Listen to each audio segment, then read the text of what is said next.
Bonjour à tous.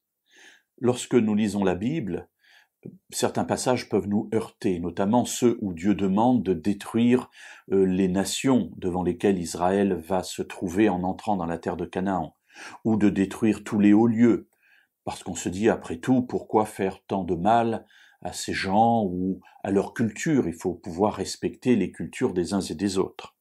Alors lisons tout d'abord un de ces passages et nous reviendrons ensuite sur la compréhension qu'on peut en avoir.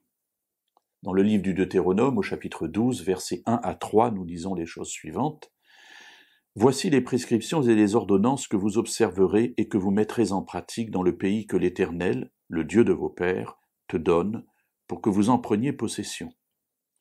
Vous ferez totalement disparaître tous les lieux où les nations que vous allez déposséder rendent un culte à leur Dieu, sur les hautes montagnes, sur les collines, sur tout arbre verdoyant.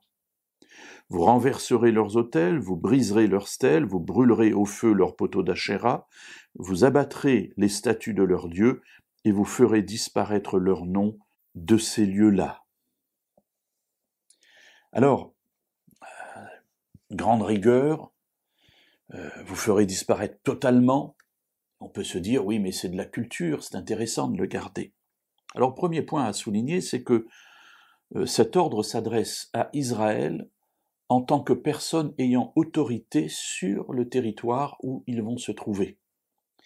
Cela veut dire, pour nous, par exemple, que là où nous avons autorité, c'est-à-dire chez nous, eh bien, Dieu nous demande d'appliquer ces règles. Il ne nous demande pas d'aller les appliquer chez les voisins. Les voisins sont responsables de leur vie, à moins que Dieu nous donne un ministère particulier. Nous n'avons pas interféré chez eux, que ces voisins soient membres d'église ou pas.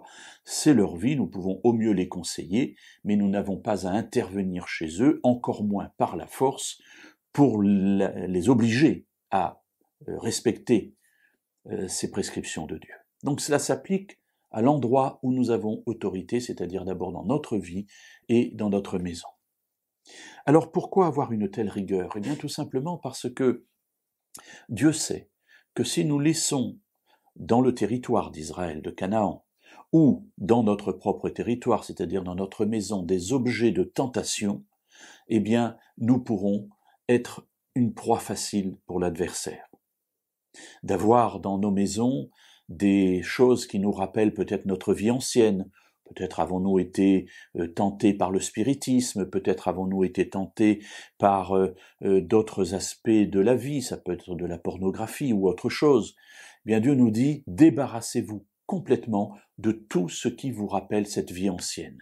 Vous brûlerez tout, dit ici Dieu, les poteaux, les stèles, tout, vous les abattrez, ne gardez rien, afin que vous ne soyez pas tentés dans votre vie.